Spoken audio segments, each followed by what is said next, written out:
ভগবান কপিল দেব দেবহূতি মাতাকে চূড়ান্ত উপদেশ দিয়ে তিনি গৃহত্যাগ করবেন।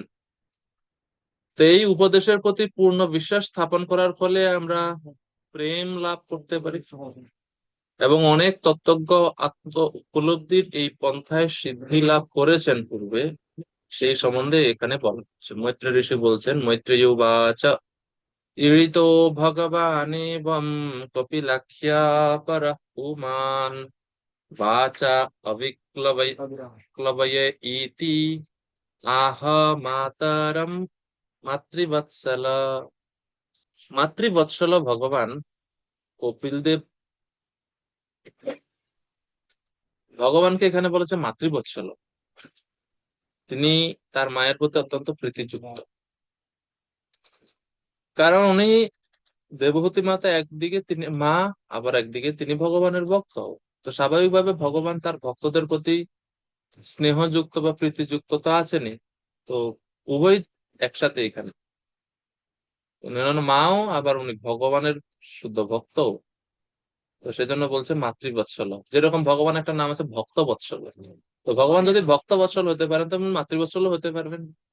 চৈতন্য চরিতামৃতে লেখা আছে যে মাতৃভক্ত শিরোমণি চৈতন্য মহাপ্রভুকে বলেছে মাতৃভক্তদের, যারা যারা মায়ের প্রতি ভক্তি আছে, মাতৃভক্ত, তাদের মধ্যে শিরোমণি হচ্ছে পরম বৈরাগ্যের আচরণ যিনি করেছেন চৈতন্য মহাপ্রভু। তো ভগবানের সমস্ত অবতারে তিনি তার পিতা মাতাদেরকে অনেক শ্রদ্ধা জ্ঞাপন করেছেন, কৃতজ্ঞতা পূজা, সেটা আমরা দেখতে পাই। ভগবান শ্রীকৃষ্ণ যখন কংস বধ করার পরে দেবকী এবং বসুদেব মাতার কাছে গিয়ে তিনি ক্ষমা চাইছেন যে হে মাতা, হে পিতা, আপনি আপনারা আমাকে ক্ষমা করুন, আমি আপনাদের সেবা করতে পারিনি বিপদের সময়, এরকম ক্ষমা চাইছেন, ভক্তি প্রদর্শন করছেন। তো এটা থেকে আমরা এটা শিখতে পাই যে পিতামাতা ভক্ত যদি নাও হয় তাও ওনাদের প্রতি আমাদের শ্রদ্ধাটা রাখতে হবে, আমরা যেন কখনো অশ্রদ্ধা না করি। প্রহ্লাদ মহারাজের কাছ থেকে আমরা এটা ভাগবত থেকে শিখি। হ্যাঁ, প্রহ্লাদ মহারাজ কখনো ওনার পিতাকে অশ্রদ্ধা করেননি, পিতাকে সদ উপদেশ দিয়েছেন, চেষ্টা করেছেন বিষ্ণু ভক্তিতে আনার জন্য, এটাতে কোনো কম্প্রোমাইজ নাই, কিন্তু অশ্রদ্ধা করেননি এরকম কোনো রেকর্ড নাই, না ভাগবতের বর্ণনাতে, না বিষ্ণু পুরাণে, না অন্য কোনো পুরাণে, কোনো জায়গাতে। এই প্রহ্লাদ মহারাজের বর্ণনা অনেক জায়গাতে আছে, অন্য অন্য পুরাণেও আছে, কিন্তু কোনো পুরাণে এটা লেখা নাই যে তিনি তার পিতার প্রতি অশ্রদ্ধা জ্ঞাপন করছেন। উল্টা পিতার প্রতি অত ভক্তি ছিল যে ভগবান নৃসিংহদেব বলছে তুমি বর চাও। বর কি চাইছে? পিতাকে আপনি আমার পিতাকে আপনি রক্ষা করুন। ঠিক আছে, তো এটা একটা খুবই গুরুত্বপূর্ণ শিক্ষা। শ্রী চৈতন্য মহাপ্রভু স্বতন্ত্র ভগবান। ভগবান মহাপ্রভু কৃষ্ণ ওনার ভগবান স্বতন্ত্র, স্বতন্ত্র মানে স্বাধীন, উনি যা ইচ্ছা করতে পারে। কিন্তু মায়ের আদেশ, মায়ের ইচ্ছা ছিল যে তুমি জগন্নাথ পুরীতে থাকবে। মহাপ্রভু জগন্নাথ পুরীতে অবস্থান করছে, কেননা পুরীটা বেশি দূরেও না, আবার বেশি কাছেও না। সন্ন্যাস আশ্রম নিলে পূর্ব আশ্রমের সঙ্গে যোগাযোগ রাখতে নাই, সেই কারণে মহাপ্রভু চাইছেন যে বৃন্দাবনে যাওয়ার জন্য, বৃন্দাবনে থাকার জন্য। এটা দূর আছে অনেক, কিন্তু সচি মায়ের ইচ্ছা যে তুমি জগন্নাথপুরীতে থাকো। তাহলে এটা দূরেও আছে, আবার বেশি দূরে না, কেননা বঙ্গদেশ থেকে প্রত্যেক বছর ভক্তরা জগন্নাথপুরীতে যায়। জগন্নাথপুরীতে গেলে মহাপ্রভুর সম্বন্ধে তারা মহাপ্রভুকে দেখতে পাবে, মহাপ্রভুর সাথে তাদের সাক্ষাৎ হবে, এবং সচিমাতা মহাপ্রভু সম্বন্ধে তাদের কাছ থেকে জানতে পারবে। যদি অন্যান্য যা স্থানে যায় সেটা অনেক দূর হবে, এবং সবাই তো অত সচরাচর অন্যান্য স্থানে যায় না। মহাপ্রভুর সময়কালে সবাই পুরীতে যেত, হেঁটে হেঁটে যেত রথে অংশগ্রহণ করার জন্য। মহাপ্রভু ভক্তরাও যেতেন প্রত্যেক বছর বর্ষার 4 মাস, প্রায় বর্ষার 4 মাস অথবা এই রথের আশেপাশে, এই সময়ে তারা 4 মাসের জন্য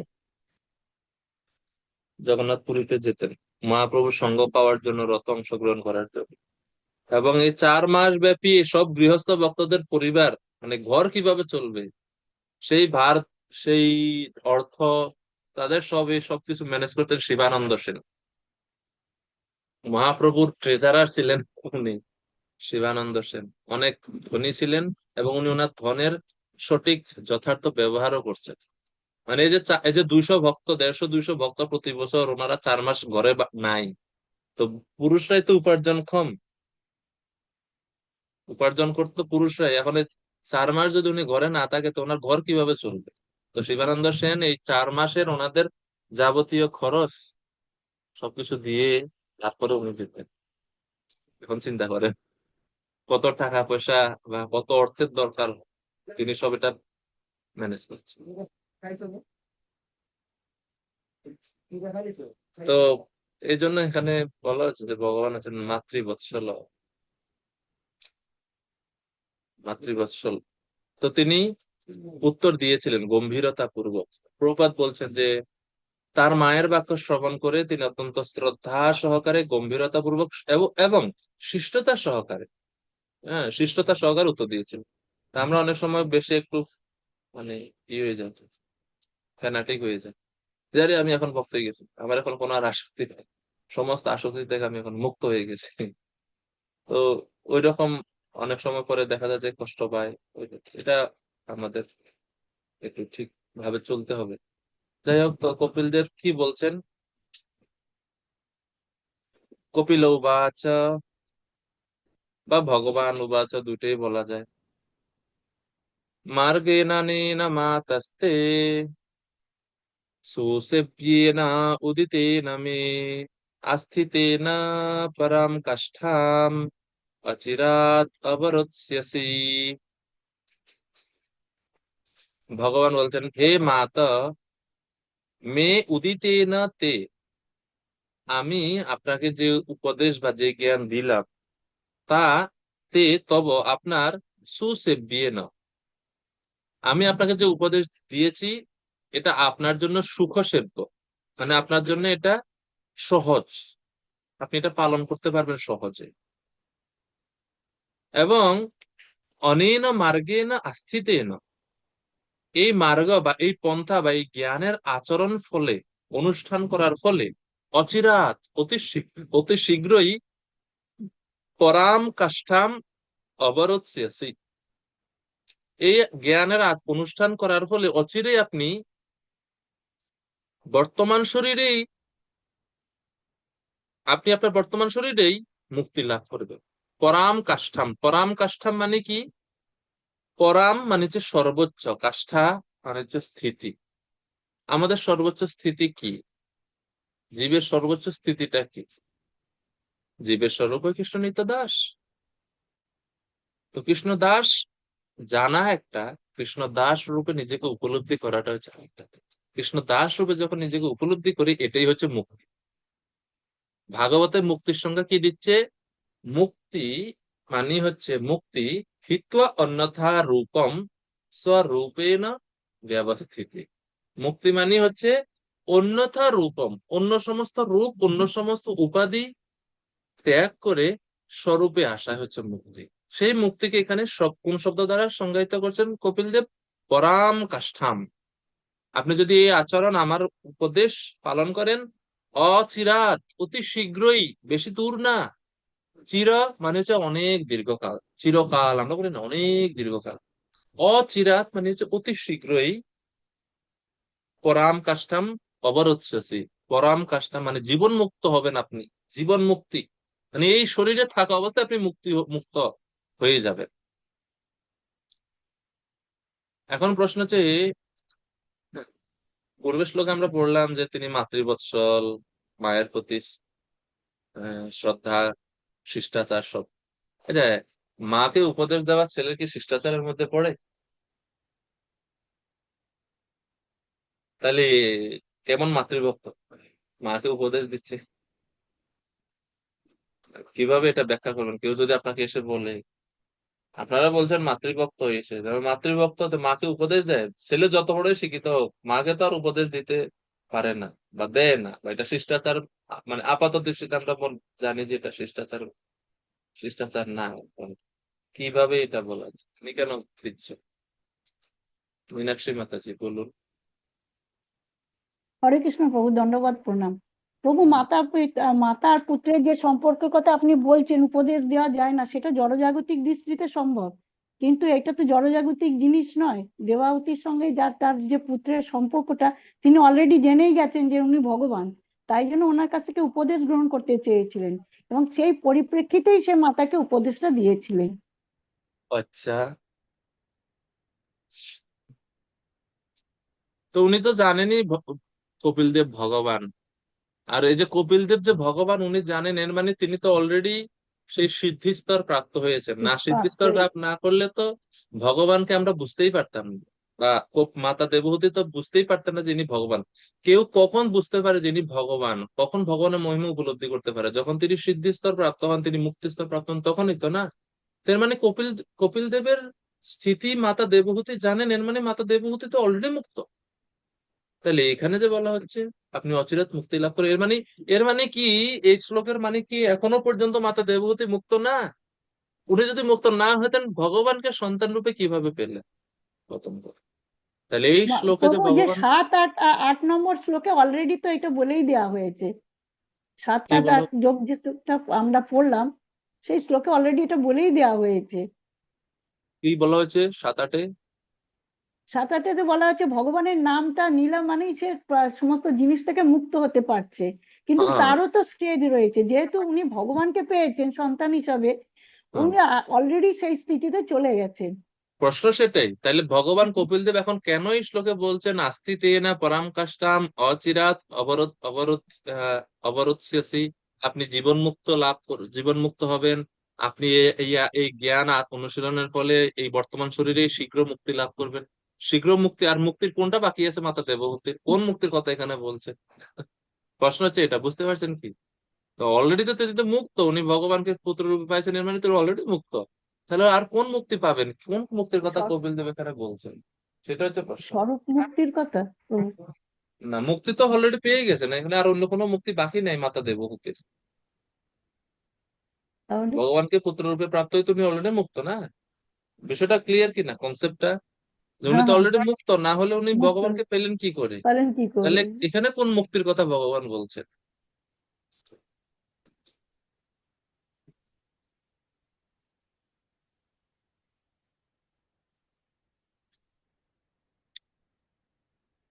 একটু চিন্তা করেন। তপমূর্তি প্রভু কিছু বলবেন? মঙ্গলময়ী মাতাজি প্রভু বলুন। হরে কৃষ্ণ। শোনা যাচ্ছে প্রভু? হ্যাঁ প্রভু, শুনতে পাচ্ছি, হ্যাঁ, বলুন। ধন্যবাদ, প্রণাম। বলছি প্রভু, আর কি এখানে মুক্তি বলতে বোঝায় যখন কোনো পরমাত্মা তিনি আর কি দেহ ধারণ করেন, মানব দেহ ধারণ করেন, তখন হুম। সেই দেহ পরিত্যাগ করে ভগবত ধামে পৌঁছানোর যে প্রেক্ষাপট, সেই জায়গাটাই, এই যে দেহ ত্যাগ করাটার ক্ষেত্রটাকেই এখানে হয়তো বলা হয়েছে বলে আমার মনে হচ্ছে। কারণ মায়া যে দেহটা, এটা তো এখানে ধারণ করেছে, যদিও কার মায়া দেহ অপ্রাকৃত। আছে? এই কথাটা মায়ের আরেক জায়গায় পড়বে। মায়ের মায়ের দেহ মায়া দেহ? অপ্রাকৃত হলেও কিন্তু এই জড় জগৎ, এই জড় দেহ তো ধারণ করেছে। সেখান থেকে তিনি কিন্তু মানে মানে যখন পরাম তিনি কাষ্টাম পরাম কাষ্টাম শব্দের অর্থ এই দেহ ত্যাগের হবে না। পরাম কাষ্টাম শব্দের অর্থ যদি আমরা নিতে যাই, তাহলে এই দেহ ত্যাগের অর্থ এটাকে নেওয়া যায় না।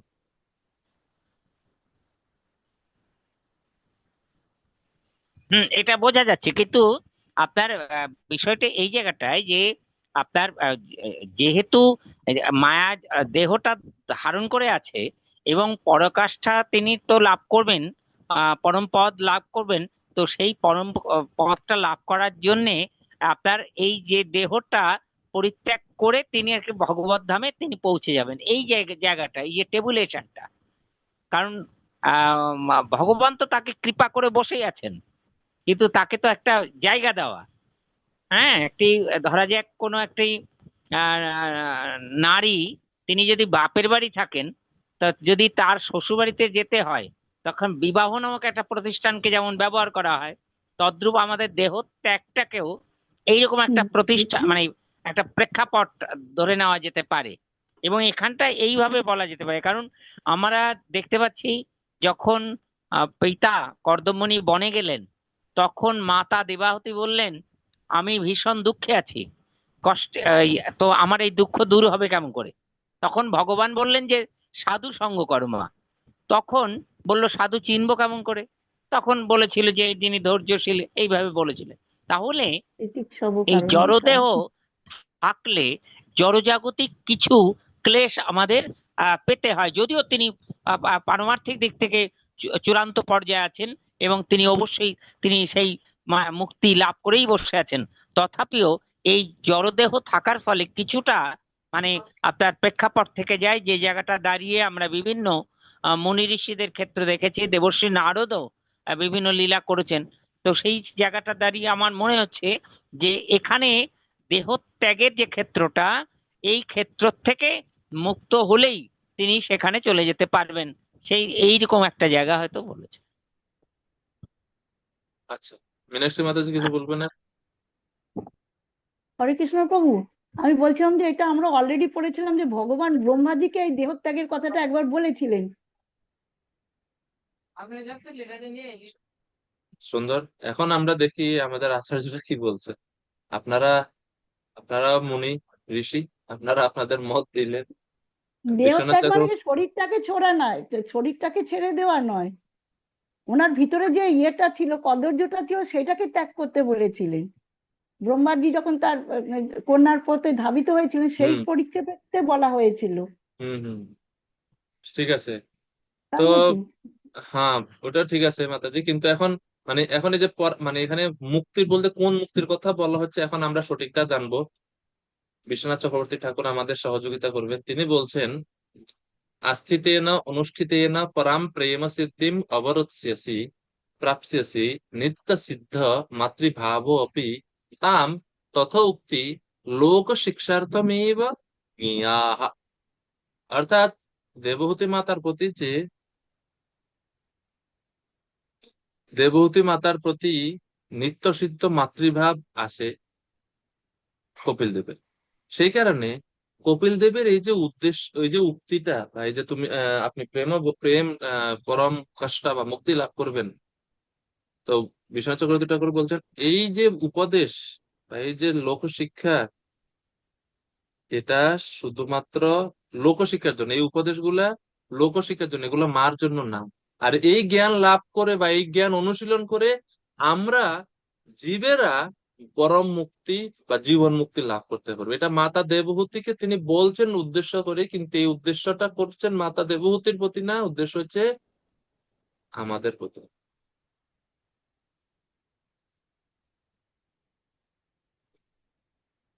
বুঝতে পারছেন? লোকশিক্ষার জন্য মানে আমাদেরকে মাতা দেবহূতির মাধ্যমে আমাদেরকে বোঝাচ্ছেন যে হে বদ্ধ জীবগণ, তোমরা যদি এই উপায় জ্ঞান উপদেশ পালন করো, তাহলে জীবন মুক্ত হতে পারে। তো শিল প্রপাত তাৎপর্য মুক্ত, বলছেন, তাহলে এই মুক্তি কথাটার মানে হচ্ছে যে জ্ঞান উপদেশ, এটা? মুক্তিকতার মানেই হচ্ছে পরাম কাষ্ঠান। মানে কপিল দেব যে উপদেশ দিয়েছেন, সে উপদেশ যদি পালন করে কেউ সুসেব্য, যেটা বলা হচ্ছে, তাহলে তিনি পরাম কাষ্ঠান মানে জীবন মুক্তি লাভ করতে পারে, বর্তমান শরীরে থাকা অবস্থায় মুক্ত হতে পারে। যেরকম ওকে। আমরা জানি যে গীতার উপদেশ অর্জুনের জন্য না, অর্জুনের মাধ্যমে জগৎবাসীর জন্য। দেবহূতির মাতার প্রতি উপদেশ না, উপদেশটা দেবহূতি মাতার মাধ্যমে জগৎবাসীর জন্য। দেবহূতি মাতার মুক্ত হওয়ার কোনো ব্যাপার নাই, দেহ ত্যাগেরও না, চেতনা পরিবর্তনেরও না, যেটা ব্রহ্মাজির ক্ষেত্রে হয়েছিল, কোনোটাই না। কারণ দেবহূতি মাতা অলরেডি তিনি স্বস্বরূপ সিদ্ধ। বিশ্বনাথ চক্রবর্তী ঠাকুর বলছেন নিত্য সিদ্ধ মাতৃভাব, তিনি তো নিত্য সিদ্ধ ভক্ত ভগবানের। তো ওনার আর কলুষতার কোনো কিছু ত্যাগ করার কোনো প্রশ্নই আসে না, না দেহ ত্যাগ না চেতনা ত্যাগ, কোনো কিছু না। কারণ নিত্য সিদ্ধ ভক্ত যখন কোনো দেহ ধারণ করে, ওনার দেহটাও চিন্ময়। আমরা বলি না গুরুদেবের বপু বা শরীর, সেটা জড় না চিন্ময়? যদিও জড়, কিন্তু আমাদের কাছে সেটা চিন্ময় না। তো সে আর উনি তো জড় দেহের বন্ধনে বা দেহের দ্বারা তিনি বিন্দু মাত্র তিনি সে দেহের বন্ধনে নিজে প্রভাবিত হন না, তিনি দেহ বন্ধনে আটকা পড়েন না। তো দেবতী মাতার প্রতি যে মুক্তির কথা বলেছে, সেটা হচ্ছে উনাকে উদ্দেশ্য করে বলা হচ্ছে, কিন্তু শিক্ষাটা হচ্ছে জগৎ জীবের। শিল প্রভুপাদ তাৎপর্য বলছেন, ভগবত ভক্তি অনুষ্ঠানে কারো যদি গুরুদেবের উপদেশে অবিচলিত শ্রদ্ধা থাকে এবং তিনি যদি বিধি নিষেধগুলো অনুষ্ঠান করেন বা অনুশীলন করেন, তাহলে নিঃসন্দেহে তিনি মুক্ত হবেন, এমনকি এই বর্তমান শরীরেই তা সম্ভব। এটাকে বলা হচ্ছে জীবন মুক্ত। জীবন মুক্তের সংজ্ঞা ভক্তি রসামৃত সিন্ধুতে বলা হচ্ছে, ইহা ইয়াস্য হরের দাস্যে কর্মণা মনসা গিরা নিখিলাসু অপি অবস্থাসু জীবন মুক্ত স উচ্যতে। জীবন মুক্তকে ইহা ইয়াস্য, যিনি এই এই দেহে থাকা অবস্থাতে কর্মণা মনসা গিরা হরের দাস্যেতি, কর্ম, মন এবং বাক্য, মানে কায় শরীর, কায়, মন কায় এবং বাক্য, মনোবাক্য। এই তিনটা দিয়েই ভগবান শ্রী হরির সেবা করেন, হরির দাসে নিজেকে যুক্ত রাখেন, তিনি নিখিলাসু অপি অবস্থা আসু, সর্বাবস্থাতে তিনি জীবন মুক্ত। তিনি কখনোই জড় জগতে থেকেও আবদ্ধ হন না। গৃহেষু আবিশতাম চাপি, তিনি গৃহ থাকলেও তিনি মুক্ত, এরকম ভাবে ভাগবত বলা আছে। তো মুক্ত বলতে কোন মুক্ত দেখেন, প্রভুপাদ এখানে মুক্তির সংজ্ঞা দিচ্ছেন, ভাগবতের মুক্তির সংজ্ঞা। তারপর যে শেষ শেষ দিকে দেখুন, মুক্তি স্বরূপেণ ব্যবস্থিতি, মুক্তি হিত্বা অন্যথা রূপম স্বরূপেণ ব্যবস্থিত, হচ্ছে পুরো লাইন। এবং মহাপ্রভু বলছেন জীবের স্বরূপে কৃষ্ণ নিত্য দাস, এটা হচ্ছে প্রকৃত মুক্তি। তো সেই মুক্তি স্তর বা সেই স্বরূপ স্তর লাভ করতে পারি যদি আমরা বৈধি ভক্তি, গুরুর দেবের নির্দেশ যদি আমরা যথাযথভাবে পালন করি। প্রভুপাদ ব্যাখ্যা করছে। এরপরে কপিল দেব পরের শ্লোকে মাতা দেবহূতির উদ্দেশ্যে বলছেন, শ্লোক নাম্বার 11, শ্রদ্ধস্বেতৎ মতম মহ্যম জুষ্টম যৎ ব্রহ্মবাদিভিঃ येन मम भयं याया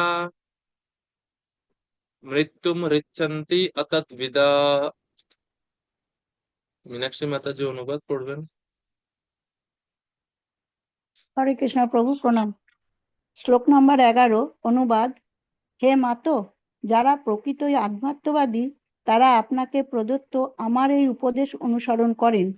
আপনি নিশ্চিতভাবে জেনে রাখতে পারেন যে আত্ম উপলব্ধির এই পন্থা আপনি যদি সম্যকভাবে অনুসরণ করেন তাহলে আপনি নিশ্চিতভাবে ভয়ঙ্কর জড়জাগতিক কলুষ থেকে মুক্ত হয়ে আমাকে প্রাপ্ত হবেন। মাতো, যারা এই ভগবত ভক্তি সম্বন্ধে অনভিজ্ঞ তারা কখনোই জন্ম মৃত্যুর চক্র থেকে উদ্ধার লাভ করতে পারে না। হরে কৃষ্ণ প্রভু। তো এই জ্ঞান গ্রহণের প্রয়োজনীয়তা বলছেন, যে শ্রদ্ধা সহকারে যদি আমার এই উপদেশটা গ্রহণ করেন তাহলে কলুষ থেকে মুক্ত হয়ে আমাকে প্রাপ্ত হবে। ভগবত উপদেশ, গুরুদেবের নির্দেশ পালনের ফল কি? ভগবানের কৃপা প্রাপ্তি। বিশ্বনাথ চক্রবর্তী ঠাকুর বলছেন যে মহিয়ম মানে হচ্ছে মম, মানে আমার, অর্থাৎ হে মা, শ্রদ্ধা পূর্বক আমার এই মত গ্রহণ করুন। তো মাকে উদ্দেশ্য করে বলছেন, কিন্তু মূল লক্ষ্য হচ্ছে আমরা, আমাদের উদ্দেশ্য করে ভগবান বলছেন যে শ্রদ্ধা সহকারে আমার এই মত বা আমার উপদেশ গ্রহণ করো, তার ফলে কি হবে?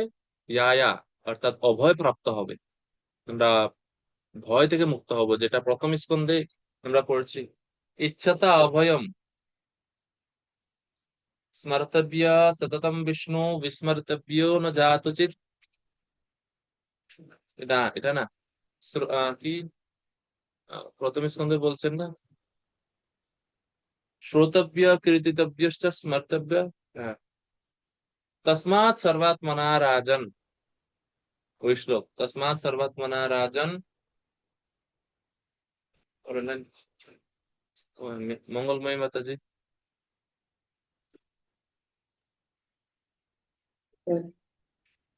তসমাৎ সর্বমা তস্মাৎ সর্বাত্মনা ভগবান ঈশ্বর হরি ভগবান সতব্য ঈশ্বর হরি শ্রোতব্য সতব্য কীর্তিতব্যশ্চ কীর্তিতব্যশ্চ স্মর্তব্যশ্চ ইচ্ছতা অভয়ম। স্মর্তব্যশ্চ ইচ্ছতা ভয়ম। কারেক্ট, ভগবান ঈশ্বর হরি। হ্যাঁ। তো ইচ্ছতা অভয়ম, যদি অভয়ম লাভ করতে চান তাহলে ভগবানের কথা শ্রবণ কীর্তন স্মরণ করুন। এখানে বলছে অভয় যদি লাভ করতে চান মা, তাহলে আমার উপদেশ অনুসরণ করুন। অনুসরণ করুন। তো ভগবান উপদেশ অনুসরণের জন্য বললেন। এরপরে 12 নম্বর শ্লোক, মৈত্রী ঋষি এখন বলছেন সমাধান, মানে উপসংহার করছেন। মৈত্রী উবাচ ইতি প্রদর্শ্য ভগবান সতিম ত্বাম আত্মন গতিম স্বমাত্রা ব্রহ্মবাদিন্যা কপিল অনুমত যয়ৌ। পরমেশ্বর ভগবান কপিলদেব তার প্রিয় মাতাকে উপদেশ দিয়ে তার উদ্দেশ্য সাধন হওয়ার ফলে তার মায়ের অনুমতি নিয়ে গৃহত্যাগ করেছিলেন। কপিলদেব উপদেশ দেওয়া শেষ করলেন, তার উদ্দেশ্য ছিল জ্ঞান দেওয়া, দিলেন, মায়ের অনুমতি নিলেন, গৃহত্যাগ করে চলে গেলেন। এখন প্রশ্ন হচ্ছে অনুমতির কি দরকার?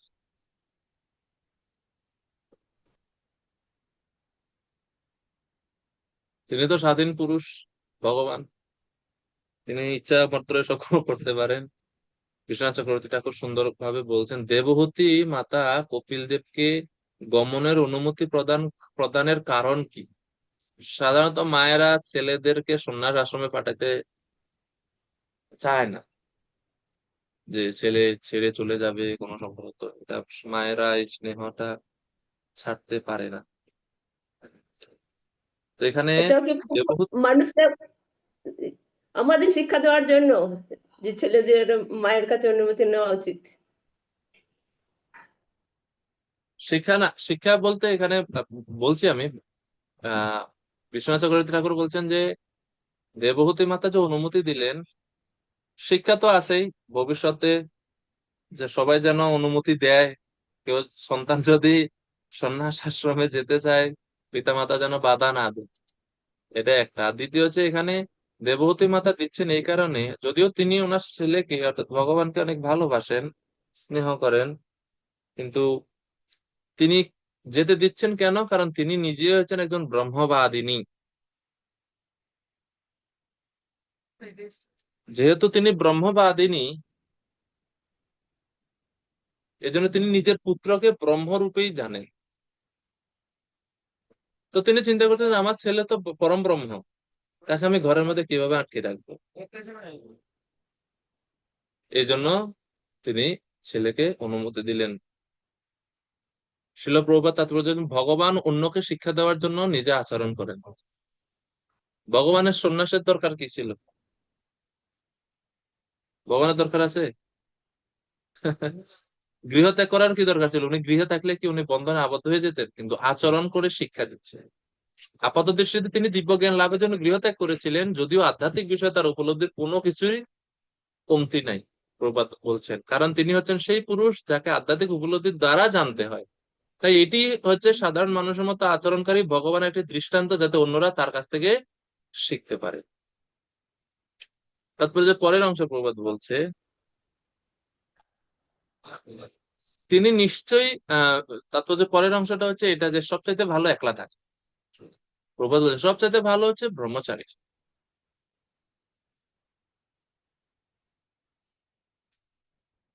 সন্ন্যাসী অথবা বানপ্রস্থি রূপে একলা থেকে সমগ্র জীবনে কৃষ্ণ ভক্তি অনুশীলন করা।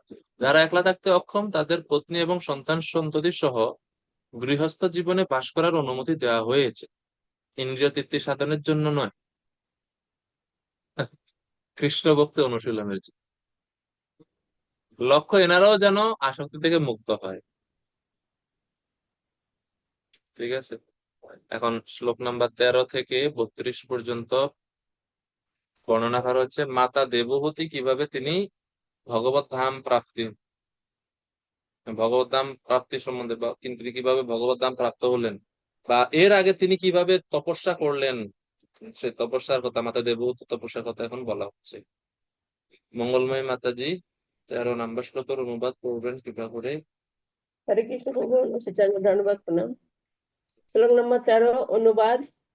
দেবহূতি ও তার পুত্রের দ্বারা উপদিষ্ট হয়ে সেই আশ্রমে ভক্তিযোগ অনুশীলন করতে শুরু করলেন।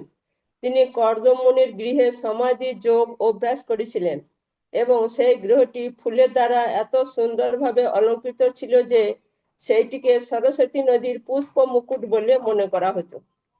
হরে কৃষ্ণ প্রণাম। হরে কৃষ্ণ। তো তিনি কি করলেন ওনার পুত্র যাওয়ার পর, তার বর্ণনা এখানে দিচ্ছেন। এখন প্রভুপাদ বলছেন মায়েরা গৃহত্যাগ করেন না। কেন মায়েরা গৃহত্যাগ করার অনুমতি নেই? দেবহূতি গৃহত্যাগ করেননি কারণ মেয়েদের কখনো গৃহত্যাগ করার নির্দেশ দেওয়া হয়নি। তিনি গৃহেই ছিলেন এবং মহান পুত্র কপিল মুনির উপদেশ অনুসারে ভক্তিযোগ অনুশীলন করতে শুরু করেন এবং ভক্তিযোগ অনুশীলনের ফলে তার সমগ্র গৃহটি যেন সরস্বতী নদীর পুষ্প মুকুটে পরিণত হয়েছিল। তো যেহেতু মায়েদের গৃহত্যাগের দরকার নাই, তাদের অনুমতি দেওয়া হয় না, সেজন্য তিনি গৃহেই থেকেই, তো ওনার সেই আশ্রমে থেকে তিনি তপস্যা করছেন। পরে কি তপস্যা করলেন 14 থেকে এখন শুরু হচ্ছে ওনার তপস্যার কথা। মাতাজি পরে 14 নম্বরটা পড়ুন। হরে কৃষ্ণ প্রণাম। শ্লোক নম্বর 14 অনুবাদ।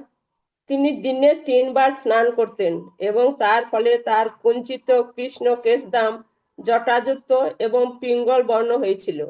তার কঠোর তপস্যার ফলে তার দেহ ধীরে ধীরে শীর্ণ হয়েছিল এবং তার বসন জীর্ণ হয়েছিল। হরে কৃষ্ণ প্রণাম। বসন জীর্ণ হয়েছে, শরীর শীর্ণ হয়েছে তপস্যার ফলে।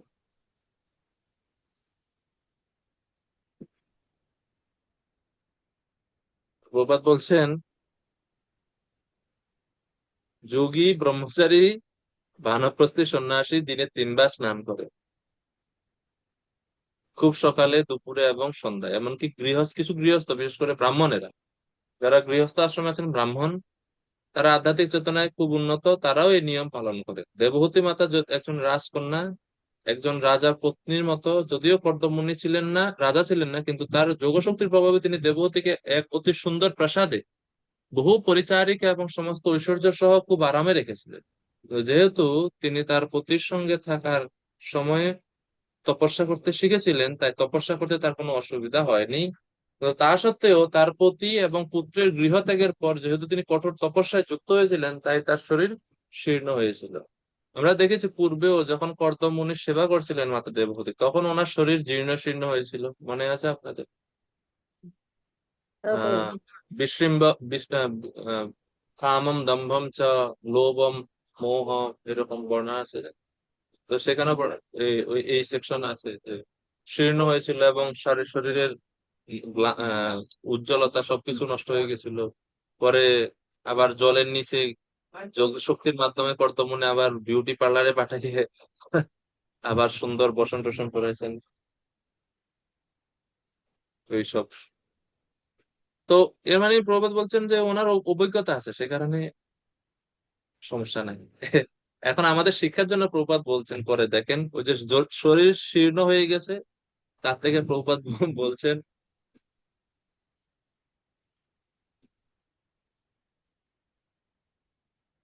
আমাদের মোটা হওয়া উচিত না। আধ্যাত্মিক জীবনে স্থূলকায় হওয়া ভালো না,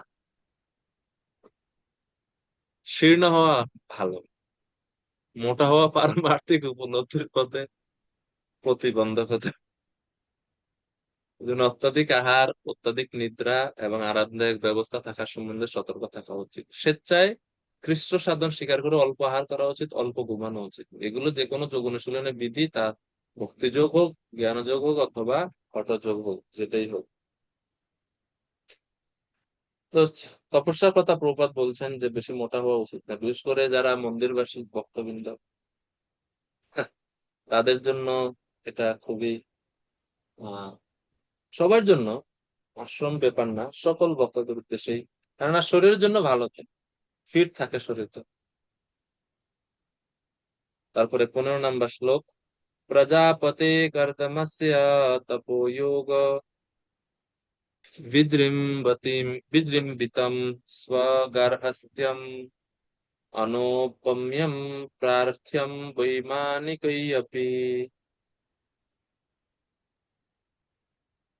তপমূর্তি প্রভু অনুবাদ করবেন কৃপা করে। 15 নম্বর শ্লোক। হরে কৃষ্ণ, ধন্যবাদ, প্রণাম। অনুবাদ।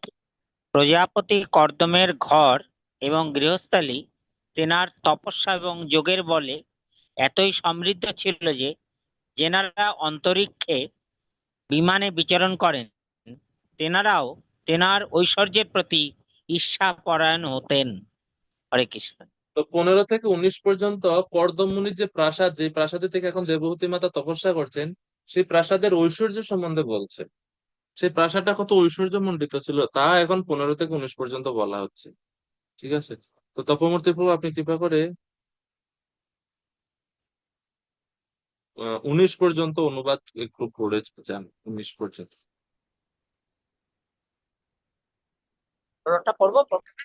হ্যাঁ, 16 থেকে 19 পর্যন্ত। 15 তো পড়েছেন, 16 থেকে 19 পর্যন্ত। হুম, হরে কৃষ্ণ। হুম, অনুবাদ হলো, এখানে কর্দমমুনির গৃহের ঐশ্বর্য বর্ণনা করা হয়েছে। সেই গৃহের সজ্জা ছিল দুগ্ধ নির্ভ, আসনসমূহ অস্থিদন্ত নির্মিত এবং সেইগুলি সোনার জরিযুক্ত বস্ত্রের দ্বারা আচ্ছাদিত ছিল, এবং পালঙ্কগুলি ছিল সোনার তৈরি এবং বালিশগুলি অত্যন্ত কোমল ছিল।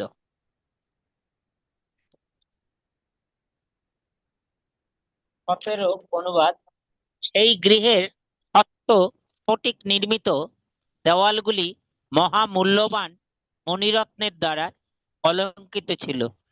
সেখানে আলোকের কোনো প্রয়োজন ছিল না, কারণ সেই গৃহ সেই সমস্ত মণির কিরণে আলোকিত ছিল। সেই গৃহের রমণীরা সকলেই সুন্দর অলংকারে বিভূষিতা ছিলেন। 18 অনুবাদ, সেই গৃহের অঙ্গন সুন্দর বাগানের দ্বারা বেষ্টিত ছিল, যেখানে অত্যন্ত মধুর সৌরভযুক্ত ফুল ছিল এবং অনেক বৃক্ষ ছিল, যেগুলিকে তাজা ফল উৎপন্ন হতো যেগুলিতে তাজা ফল উৎপন্ন হতো এবং সেইগুলি উচ্চ এবং সুন্দর ছিল। সেই বাগানের আকর্ষণ ছিল বৃক্ষের উপর কুজনরত পক্ষীকুল এবং গুঞ্জনরত মধুকর। তারা সেই পরিবেশকে অত্যন্ত মনোরম করে তুলেছিলেন। শ্লোক 19 অনুবাদ, দেবাহুতি যখন সেই মনোরম উদ্যানের পদ্মপূর্ণ সরোবরে স্নান করবার জন্য প্রবেশ করতেন, তখন স্বর্গের দেবতাদের অনুচর গন্ধর্বেরা কর্দমমণির গার্হস্থ্য জীবনের মহিমা গান করতেন। তেনার মহান পতি কর্দম তেনাকে সর্বদা সব রকম সুরক্ষা প্রদান করেছিলেন। হরে কৃষ্ণ। তো এই পর্যন্ত আহ ঐশ্বর্যের কথা বলতে প্রভুপাদ এখানে কিছু গুরুত্বপূর্ণ প্র্যাকটিক্যাল শিক্ষা দিচ্ছেন। 15তে যদি আমরা যাই, 15 শ্লোকের তাৎপর্যতে প্রভুপাদ বলছেন যে কর্দমমণির ঐশ্বর্যের কথা। যদিও তিনি ছিলেন একজন তপস্বী, কিন্তু তপস্যার যোগ বলে তিনি অনেক ঐশ্বর্যের অধিকারী। এটা স্বর্গের ঐশ্বর্যের থেকেও বেশি, স্বর্গের দেবতারা পর্যন্ত ঈর্ষা করতো দেখে। এটা একটা। আর 17 নম্বর তাৎপর্য প্রভুপাদ বলছেন বৈদিক যুগে যে সম্পত্তি ছিল সেগুলোকে অর্থে রূপান্তরিত করতে পারতো সেই সম্পত্তি, কিন্তু এখনকার যুগে যে সম্পত্তি, এই সম্পত্তি কিনলে অর্থ পায় না, অর্থ আরো না আসে।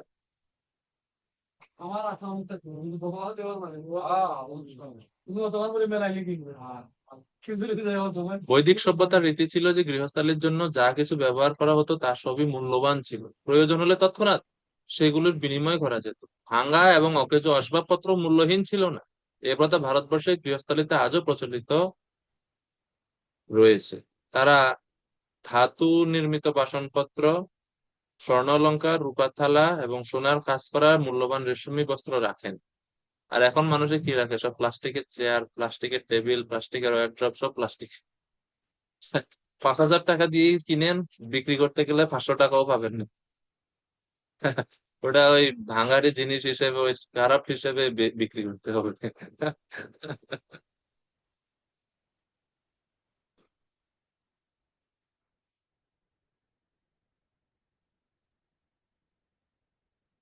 তো এটা হচ্ছে বৈদিক পদ্ধতি, এখনকার পদ্ধতি। এই জন্য আমাদেরও চেষ্টা করা উচিত, যারা ভক্তরা আছে, যে এমন জিনিস কিনা উচিত যেন সেটা বিক্রি করলে কিছু অর্থ পান, মানে ক্ষণস্থায়ী জিনিস। যেমন প্লাস্টিকের জিনিস না কিনে স্টিলের, লোহার এগুলো কিনতে পারে।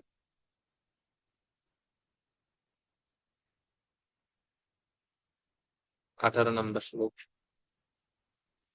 সেই গৃহ 18 নম্বর, সরি 19 নম্বর শ্লোকের তাৎপর্য প্রভুপাদ বলছেন যে দেখেন একটা জিনিস, প্রাসাদটা এত বিশাল, স্বর্গের ঐশ্বর্যের থেকেও বেশি,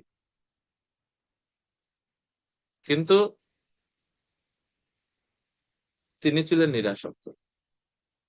কর্দমুনি তার পত্নীর প্রতি আসক্ত ছিলেন। সমস্ত দায় দায়িত্ব মানে সুখ স্বাচ্ছন্দ্যে রাখছেন তিনি দেবহূতি মাতাকে, তিনি নিজে ছিলেন অনাসক্ত। তার পুত্র বড় হওয়া মাত্রই কর্দমুনি পরিবার সম্পর্ক ছিন্ন করে চলে আসছে।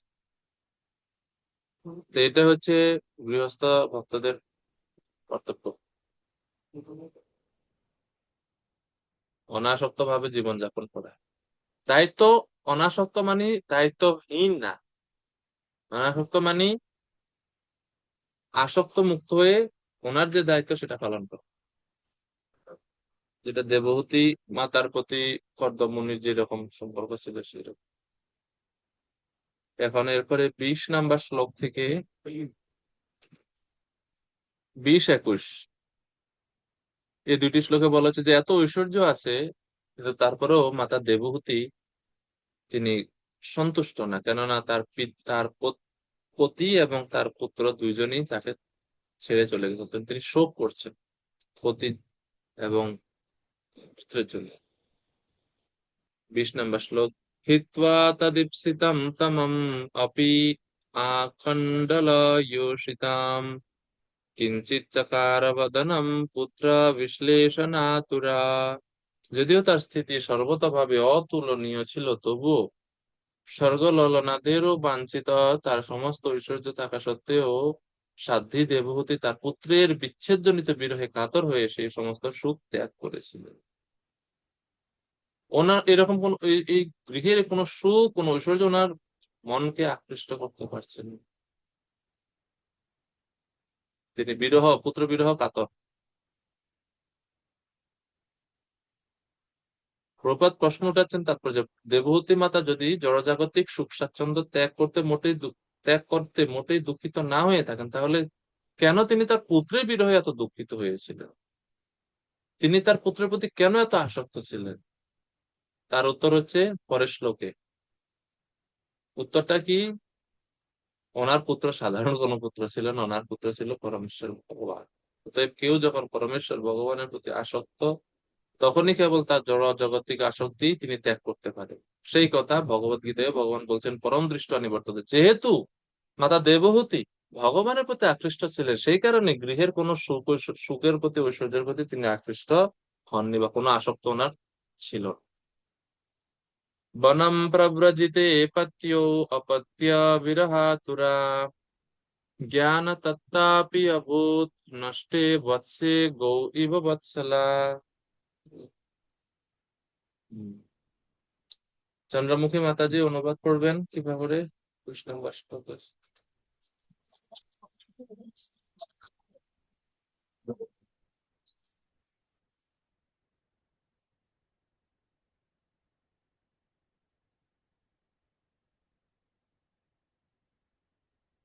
মাইক অন করুন।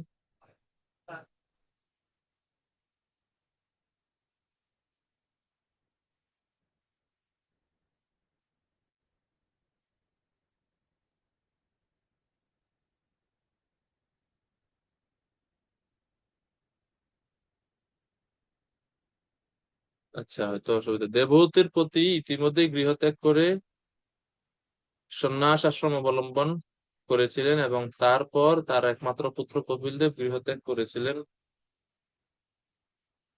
ডাবল কষ্ট। এক হচ্ছে পতি চলে গেছেন, কিছুদিন পরে পুত্রও চলে গেছে। যদিও তার জীবন এবং মৃত্যুর সমস্ত তথ্য অবগত ছিলেন এবং যদিও তার হৃদয় পুলুষ থেকে মুক্ত ছিল, তবুও তার পুত্রের বিরহে তিনি বৎসহারা গাভীর মতো কাতর হয়েছিলেন। প্রপাত বলছেন যে যদি যদি যে রমণীর প্রতি গৃহ থেকে দূরে রয়েছেন অথবা সন্ন্যাস আশ্রম নিয়েছেন, তার অতটা কাতর হওয়া উচিত না, কারণ তার পতির প্রতিনিধি পুত্র তার কাছে উপস্থিত আছে। আত্মৈব পুত্র জায়তে, বেদে বলা আছে যে পতির শরীরের প্রতিনিধিত্ব পুত্র করে। এবং প্রবাদ বলছে যে যদি কোনো পতির গৃহে বয়স্ক পুত্র থাকে তাহলে তিনি কখনো বিধবা হন না, কেননা পুত্র ওনার সব ভরণ পোষণ দেখাশোনা সব করেন, তিনি আশ্রয়ে আছেন। কিন্তু এখন মাতা দেবহূতির ক্ষেত্রে দুইজনেই চলে গেছেন, ওনার প্রাপ্তবয়স্ক পুত্রও গেছেন, এরপর ওনার পতিও চলে গেছেন। সেই জন্য মাতৃবৎসা মৃত বৎসা গাভীর সঙ্গে দেবহূতি মাতার তুলনা করেছে। বৎসহারা গাভী দিন রাত ক্রন্দন করে, ডাকে। আপনারা যারা দেখছেন কোনো সময় যে বাছুর, যে গাভী বাছুর হয়েছে, কিছুদিন পরে বাছুর মারা গেছে, খুব করুণ দৃশ্য। মানে কয়েকদিন খুব কষ্ট হয় বাড়িতে থাকতে, আমাদের ছিল ছোটবেলায় দেখছি। তো সেই রকম শোকাকুল হয়ে গেছে। ছোটবেলায় কিন্তু গাভী তার বাচ্চার প্রতি অত্যন্ত আসক্ত থাকে, খুবই আসক্ত থাকে, মানে অন্ধের মতো আসক্ত থাকে। বাচ্চার জন্য সবকিছু করতে পারে গাভী মাতা, এরকম স্নেহ। অত বড় হইলে অবশ্য সেটা প্রাকৃতিকগত ভাবেই তখন আর কাছে পর্যন্ত আসতে দেয় না, কিন্তু ছোটবেলায় খুব কেয়ার, যত্ন করে থাকে। প্রভাত শেষের আহ শিক্ষা দিচ্ছেন যে প্রত্যেক স্ত্রী দেবহূতির মতো যোগ্য হতে পারে এবং ভগবানকে পুত্ররূপে প্রাপ্ত হতে পারে। ভগবান যদি দেবহূতির পুত্ররূপে আবির্ভূত হতে পারেন, তাহলে তিনি অন্য যে কোনো স্ত্রীর পুত্ররূপে আবির্ভূত হতে পারবেন। তবে তার জন্য কি দরকার? যোগ্য হতে হবে। হ্যাঁ। এরপরে 22 নম্বর শ্লোক।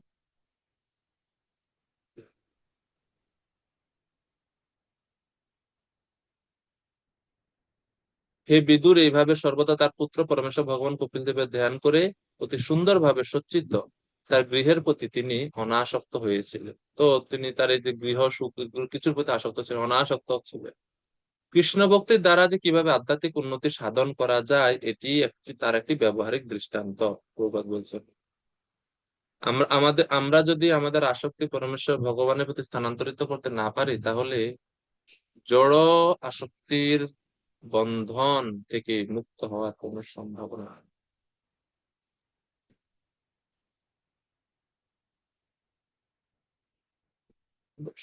নেই।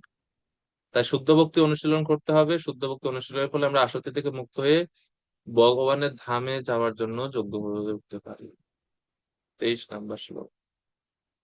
ধ্যায়তি ভগবত রূপম यदाह ध्यान गोचरम सुत प्रसन्न वदनम